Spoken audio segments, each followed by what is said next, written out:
Morning mist curled around the old trees like a veil draped over a dream not yet ready to wake. The air was still, so still that even a falling leaf made a sound. The Grayson estate emerged from the fog, silent and grand, like a memory no one dared to disturb. Clara Bennett stood before the tall iron gate, gripping a weathered suitcase and a worn letter of reference from the housekeeping agency.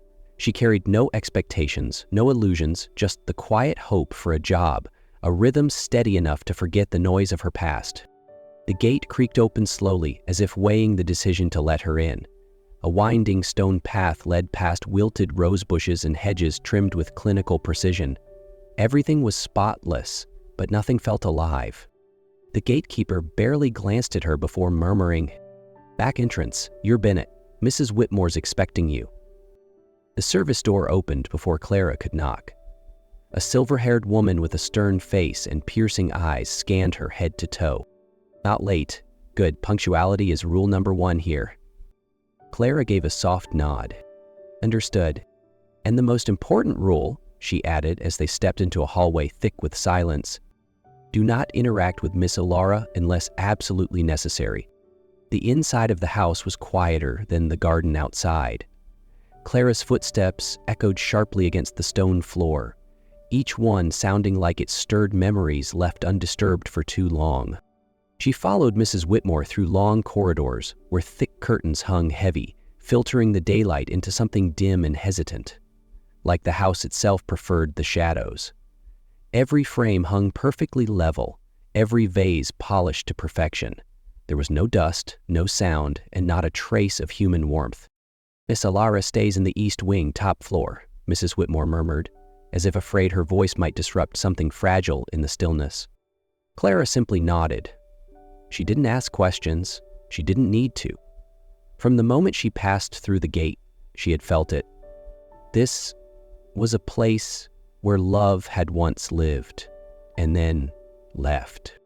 The family portrait still hung along the wall. One showed a beautiful woman with light in her eyes, caught mid-laugh, cradling a curly-haired little girl in her arms. Clara paused briefly, drawn in by that gaze. It looked like the kind of look someone gives when they're not ready to say goodbye. Elara appeared without a sound, like a cloud drifting past a window. Clara was dusting the east corridor when she heard footsteps, soft as wind. She turned just in time to glimpse a small figure darting past the far end of the staircase. She didn't chase her. Instead, Clara set the cloth down and quietly followed where Elara had gone. The hallway opened into a glass sunroom, where pale light filtered through towering windows, casting faded reflections of the back garden like an old, quiet painting.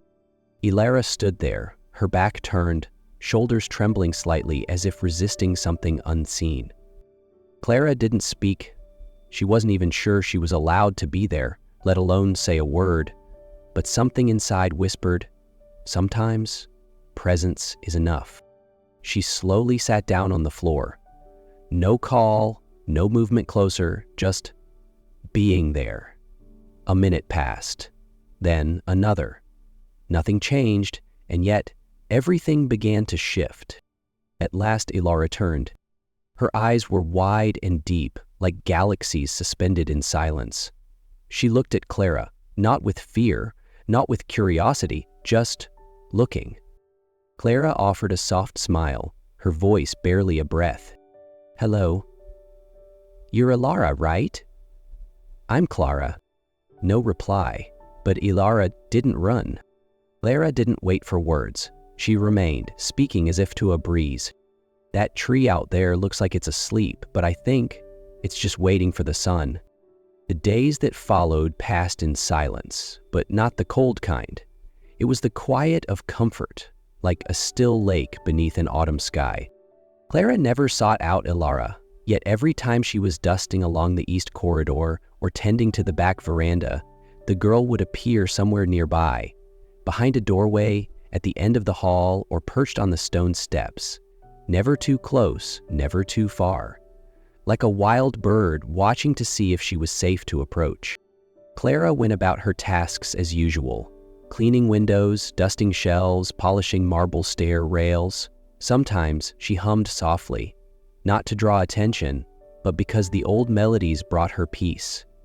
They were lullabies from a childhood spent mostly in silence. And Elara listened. Clara could feel it, even if no words were exchanged.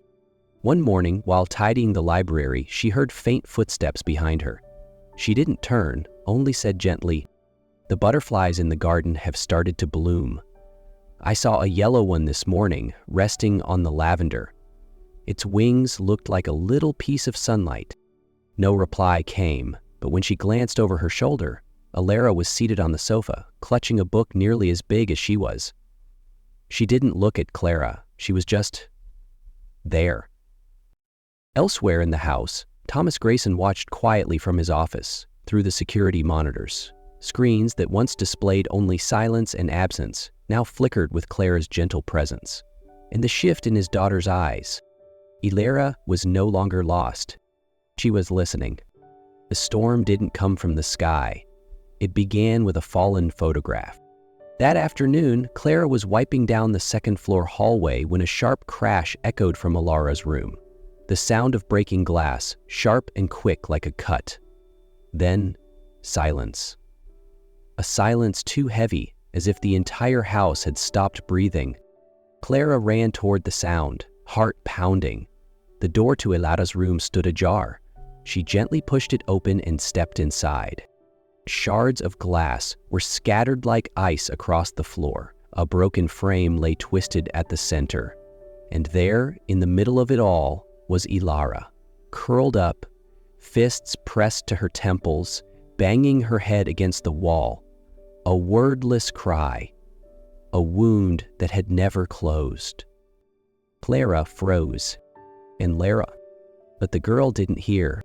Clara stepped in slowly as if approaching a wounded animal. No one stopped her. Mrs. Whitmore and another maid stood frozen at the threshold. Thomas Grayson had rushed to the scene, but halted as he saw Clara kneel. Just an arm's length away, she didn't touch. She didn't command. She didn't soothe with empty phrases. Instead, she spoke in the same voice that once spoke of butterflies, trees, and sunlight. "The butterflies in the garden are almost ready. Remember the cocoons we saw last week? They'll have wings soon." Elara kept hitting her head, but slower now. "Your mother had the most beautiful smile. Your eyes look just like hers, especially when you look at flowers." The movement stopped. Elara trembled. Blood trickled from a small cut on her forehead, and then, like a dam bursting, she collapsed into Clara's arms, sobbing without a sound.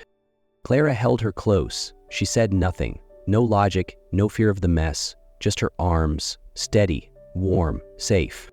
Thomas stood behind them, fists clenched white. Years of therapy, doctors, plans, and then a woman hired to clean had done what no one else could. In Clara's embrace, Elara stopped shaking. And when that tiny hand clutched her shirt, there was no mistaking it. The storm had passed, and she had found her shelter. That morning's breakfast began like every other.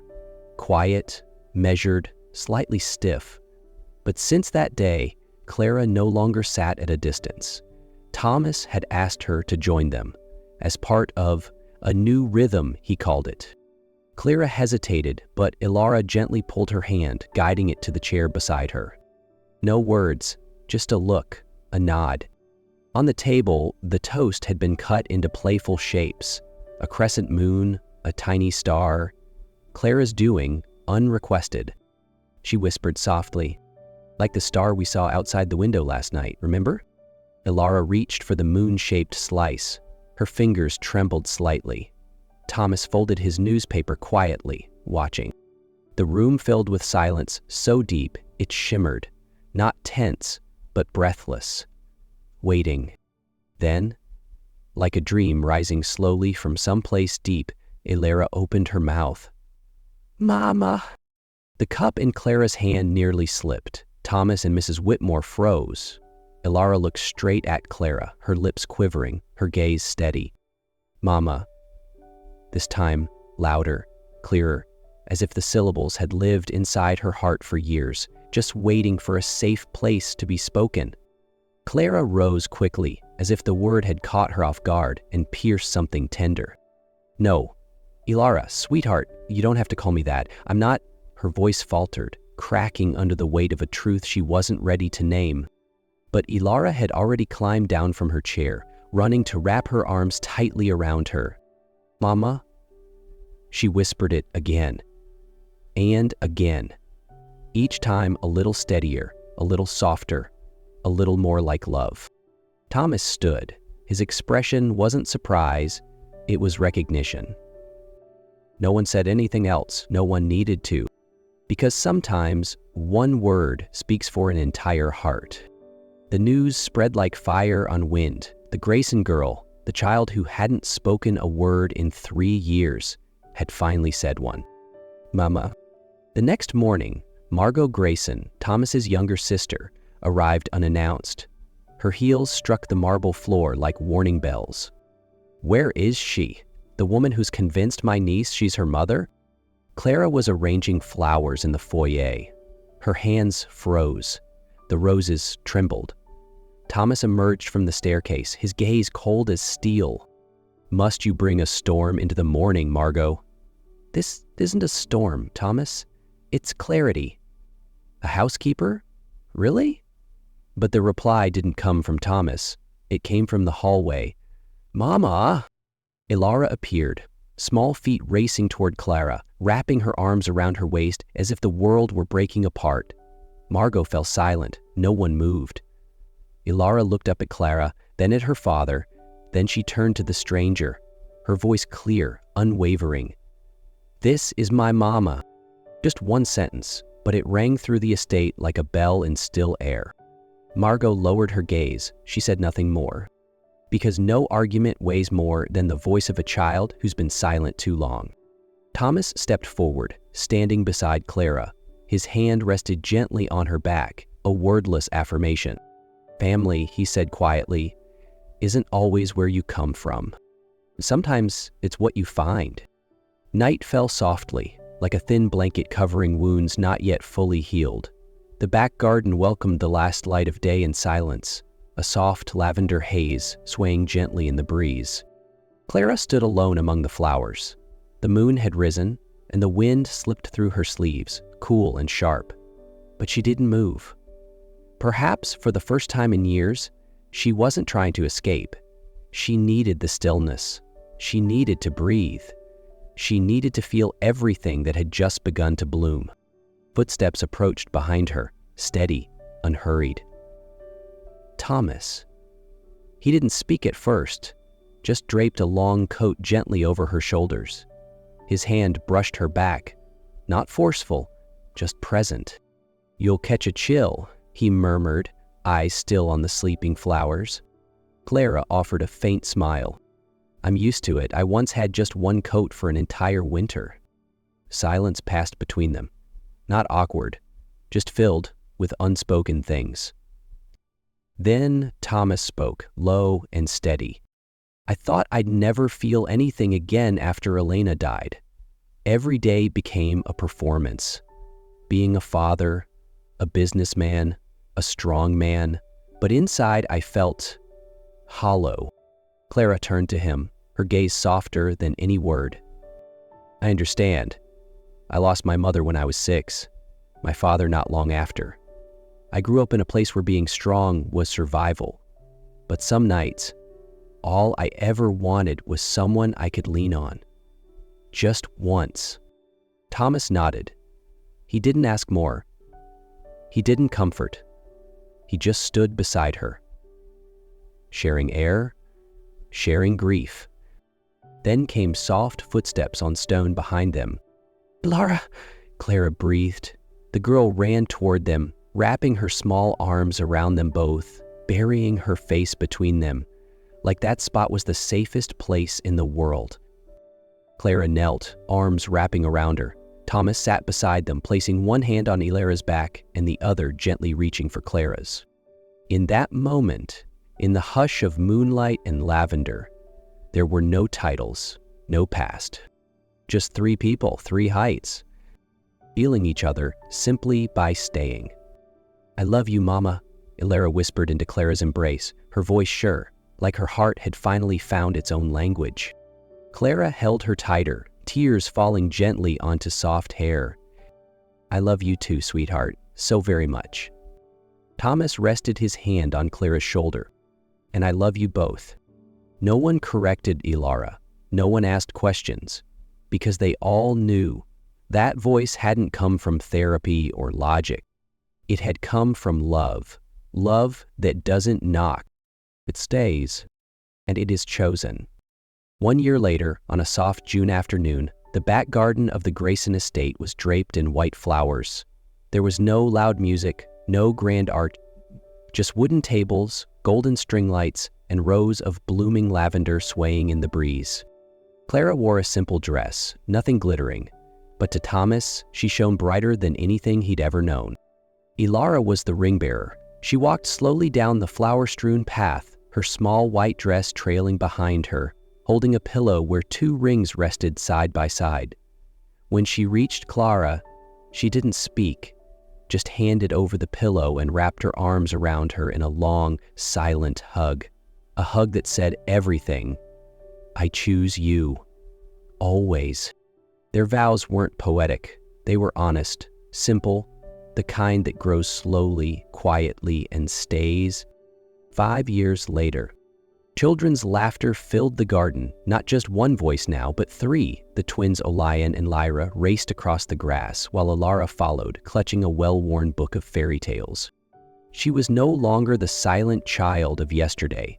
Elara was now a sister. Gentle, attentive, someone who knew how to listen and how to hold tight, just like she had once been held. Clara sat beneath a tree, Lyra resting her head on her lap, eyes half closed in the afternoon calm. Thomas stepped onto the porch, carrying 2 cups of tea. He set one beside her and pressed a soft kiss into her hair. They said nothing. They didn't have to, because the most important things had already been spoken years ago, in hugs, in glances, in the first whispered word of a girl who had once lived in silence. This family wasn't born of blood.